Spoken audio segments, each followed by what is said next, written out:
मृत्यू या शब्दामागून येणारी भीती प्रत्येकाच्याच मनात असते.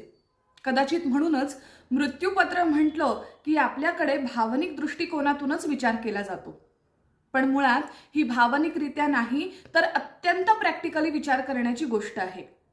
हा एक असा दस्तऐवज आहे जो प्रत्येक माणसाने आपल्या हयातीत लिहून ठेवायलाच हवा. नमस्कार, मी ॲडव्होकेट मधुरा या यूट्यूब चॅनलवरती तुम्हा सगळ्यांचं स्वागत करते. आज आपण जाणून घेणार आहोत मृत्यूपत्र, इच्छापत्र, विल म्हणजे काय, ते कधी करायचं, कसं करायचं, कुणी करायचं, का करायचं, ते केलं नाही तर त्याचे काय परिणाम होतात, या सगळ्याची सविस्तर माहिती जाणून घेण्यासाठी हा व्हिडिओ शेवटपर्यंत नक्की पहा. आपला पहिला मुद्दा, विल म्हणजे काय. इंडियन सक्सेशन ॲक्ट 1925 नुसार विल या शब्दाची कायदेशीर एक व्याख्या दिलेली आहे. पण अगदी साध्या सरळ सोप्या शब्दात सांगायचं म्हटलं तर एखाद्या माणसाने त्याच्या मृत्यूनंतर त्याच्या प्रॉपर्टीचं वाटप कुणाच्या नावाने आणि कशा प्रकारे केलं जावं ही त्याची इच्छा लिहून ठेवणं म्हणजे विल. पण मग हे विल करायचं कशासाठी, याच्या मागे एक अत्यंत बेसिक लॉजिक आहे. कुठलीही प्रॉपर्टी ही त्याच्या मालकाशिवाय असू शकत नाही. म्हणजे व्यक्ती जिवंत आहे तोपर्यंत ती त्या प्रॉपर्टीची मालक असते. पण मग तिच्या मृत्यूनंतर त्या प्रॉपर्टीचं काय भवितव्य, ती अशीच बेवारस राहते का ती, तर नाही. आणि म्हणूनच यासाठी एका मृत व्यक्तीची प्रॉपर्टी ही दुसऱ्या जिवंत किंवा कायद्याने ग्राह्य असलेल्या एखाद्या संस्थेकडे जाणं गरजेचं आहे. मग अशा प्रकारचं जर का प्रॉपर्टीचं ट्रान्सफर करायचं असेल तर त्यासाठी दोनच पर्याय आहेत. एक म्हणजे मृत्यूपत्र आणि दुसरं म्हणजे कोर्ट. जर का माणसाने त्याच्या हयातीत त्याचं विल लिहून ठेवलेलं असेल तर अशा प्रकारचं ट्रान्सफर हे अतिशय सुरळीतपणे कुठल्याही अडथळ्याशिवाय पार पडतं. पण या उलट जर का विल लिहिलेलं नसेल तर मग मात्र कोर्टाची पायरी चढावी लागते. म्हणजे त्या मृत व्यक्तीच्या वारसदारांना आधी कोर्टात जाऊन आपण त्या व्यक्तीचे खरे वारसदार आहोत हे सिद्ध करावं लागतं. त्याच्या प्रॉपर्टीवरती आपला हक्क सांगण्यासाठी कोर्टाकडे तशी याचिका करावी लागते. बरं, त्यासाठी साधारण प्रॉपर्टीच्या सरासरी 3 ते 4% इतकी रक्कम कोर्टात कोर्ट फी म्हणून भरावी लागते. त्याच्यावर वकिलाची फी आली, इतर मिसलेनियस खर्च आले. बरं, ही सगळी प्रक्रिया पूर्ण होण्यासाठी साधारण 6 महिने ते 1 वर्ष इतका प्रदीर्घ कालावधी लागतो. म्हणजेच काय, जर का विल केलेलं नसेल तर त्या मृत व्यक्तीच्या वारसदारांना कोर्टात जाऊन आधी आपला पैसा, आपला वेळ आणि नंतर त्याच्या मागून मानसिक शांतता एवढं सगळं खर्ची घालावं लागतं.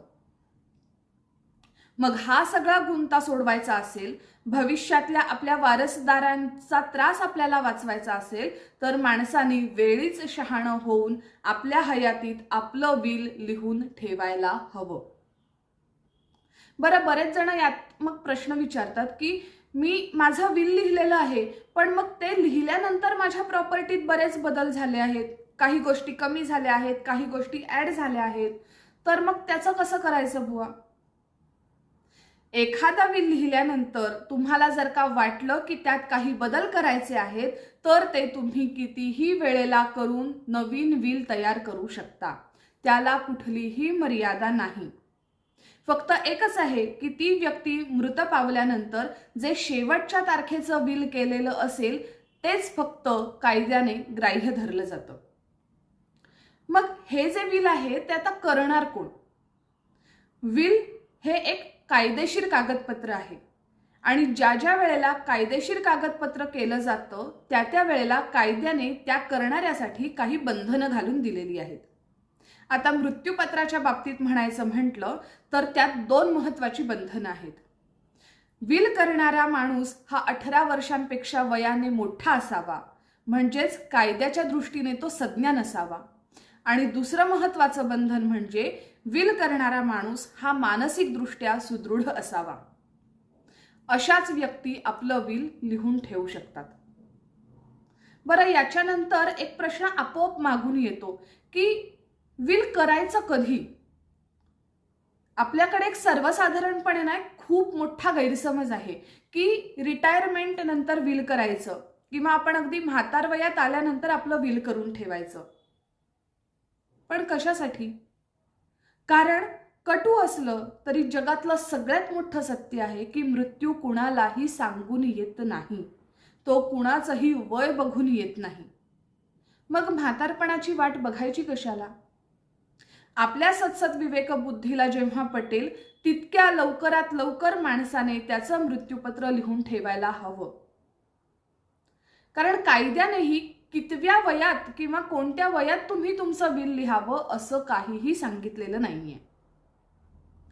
बरं, आता या सगळ्याची माहिती कळली, पण मग याच्यानंतर मोठा प्रश्न येतो तो म्हणजे की हे विल लिहायचं कसं? हे तर आपण जाणून घेऊच यात, पण याच्या आधी दोन महत्त्वाचे मुद्दे म्हणजे दोन प्रकारचे विल असतात. एक म्हणजे प्रिव्हिलेज्ड विल आणि दुसरं म्हणजे अनप्रिव्हिलेज्ड विल. आता प्रिव्हिलेज्ड विल म्हणजे काय? आपल्या देशाचं रक्षण करणारे सैनिक युद्धभूमीवरती आपल्या प्राणांची आहुती देत असताना जर का त्यांनी त्यांचं विल केलं तर त्याला प्रिव्हिलेज्ड विल असं म्हणतात. आणि त्याला प्रिव्हिलेज्ड विल एवढ्यासाठी म्हणतात की युद्ध पातळीवरती लढणारा सैनिक आहे, जेव्हा त्याला त्याच्या पुढच्या जीवाच्या पुढच्या क्षणाची काही शाश्वती नाहीये, अशा वेळेला तो तोंडी सुद्धा त्याचं विल करून ठेवतो आणि म्हणूनच त्याला प्रिव्हिलेज्ड विल असं म्हणतात. आता दुसरा प्रकार जो इथं येतो तो म्हणजे अनप्रिव्हिलेज्ड विल. हा प्रकार आपल्यासारख्या सर्वसामान्य लोकांसाठी लागू होतो.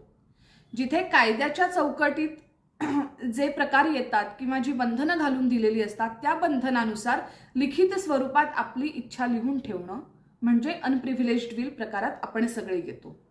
तर मग आता हे सगळं जे आहे हे लिहायचं कसं? त्याचा असा काही स्पेसिफिक फॉर्मॅट आहे का? त्याच्या अशा काही सो कॉल्ड टेम्पलेट्स आहेत का? पण याची गरजच नाहीये, कारण हे एक इच्छापत्र आहे. माणसाची इच्छा त्यांना लिहून ठेवायची आहे, तो त्याच्या मर्जीने लिहू शकतो. फक्त काही मुद्दे असे आहेत जे त्या विलमध्ये लिहायलाच हवेत. ते कोणते हे जाणून घेऊयात. सगळ्यात पहिले, विल लिहिताना आधी आपल्या मिळकतीची एक यादी करावी, त्याच्यानंतर आपल्या वारसदारांची यादी करावी, मग नंतर कुठली मिळकत किती स्वरूपात किती कशा प्रकारे कुठल्या वारसदाराला मिळणार आहे हे एक एक करून अतिशय मुद्देसूद आणि जितक्या स्पष्टपणे लिहिता येईल तितक्या स्पष्टपणे लिहायचं. यात एक आणखीन ॲडिशन मी अशी सांगते की जर का तुम्हाला तुमच्या प्रॉपर्टीवरती भविष्यातील टॅक्स किती आणि कसा भरावा लागणार आहे याची माहिती जर का तुम्ही तुमच्या विलमध्ये लिहून ठेवलीत तर ती तुमच्या वारसदारांनाच पुढे उपयोगी पडते. एवढं सगळं लिहून झाल्यानंतर त्याच्या खाली विल लिहिणाऱ्याने स्वतःची सही करावी. सही करता येत नसेल तर आपल्या अंगठ्याची निशाणी उमटवावी आणि त्यानंतर 2 साक्षीदारांच्या सह्या घ्याव्यात, म्हणजे त्या मृत्यूपत्राला एक व्हॅलिडेशन मिळतं. आता बरेच जण आणखीन एक प्रश्न विचारतात की हे मृत्यूपत्र लिहून ठेवल्यानंतर ते असंच लिहून ठेवायचं की ते रजिस्टर वगैरे करायचं असतं? काहीही चालतं. साध्या कागदावरती तुम्ही हाताने लिहून ठेवा किंवा स्टॅम्प पेपरवरती टाईप करून रजिस्ट्रारच्या ऑफिसमध्ये ते रजिस्टर करून ठेवा. हा सर्वस्वी ज्याचा त्याचा निर्णय आहे. त्याच्यावरती कायद्याने कोणतेही बंधन घातलेले नाही किंवा याला कुठल्याही नियमात अडकवलेले नाही. पण जर का कुणाला वाटत असेल की मृत्यूपत्र आणि प्रॉपर्टी याच्यावरून वारसदारांमध्ये भांडणं होण्याची शक्यता आहे किंवा हा महत्त्वाचा कागदपत्र गहाळ होण्याची शक्यता आहे, कुठलं कन्फ्युजन नको असेल, तर मी माझं ओपिनियन म्हणून सांगते की मृत्यूपत्र हे सब रजिस्ट्रारच्या ऑफिसमध्ये रजिस्टर करून ठेवलं तर त्याची एक कॉपी सरकार दरबारी कायमस्वरूपी सुरक्षित राहते. आता हे एवढं सगळं जाणून घेतल्यानंतर सगळ्यात महत्त्वाचं प्रश्नचिन्ह असं येतं की मृत्यूपत्राच्या बाबतीत कायदा काय सांगतो? कायदा कुठेही तुम्ही मृत्यूपत्र लिहाच असं सांगत नाही. कायद्यात मृत्यूपत्र लिहिण्यावरती कुठलंही कंपल्शन नाही. या उलट कायद्याने विल लिहिणं ही आपल्याला एक सोय करून दिलेली आहे. दरवेळेला कायदा आपल्याला बंधनात किंवा नियमात अडकवत नाही, आपल्या सुखकर जगण्यासाठी आपल्याला सोयी सुद्धा देतो. आणि आपण हुशार असू तर आपण त्या सोयींचा उपभोग करून घ्यायला पाहिजे. हे असं असलं तरीही एका सर्वेक्षणातून असं निदर्शनास आलेलं आहे की भारतातले 80 ते 90% लोक आपलं मृत्यूपत्र न करताच मरण पावतात. याच्याचमुळे हे नंतरचे कोर्टात जाऊन पैसा वेळ खर्च करण्याचे कॉम्प्लिकेशन्स वाढतात. कोर्टात केसेसची संख्या वाढतच जाते आहे.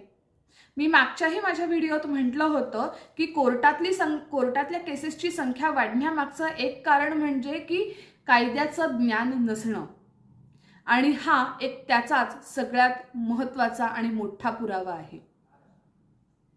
पण मग यातून आता आपण काय शिकायचं? आपण हुशार व्हायचं, आपल्या आयुष्यातला थोडासा वेळ काढायचा आणि आपण आपलं विल लिहून ठेवायचं.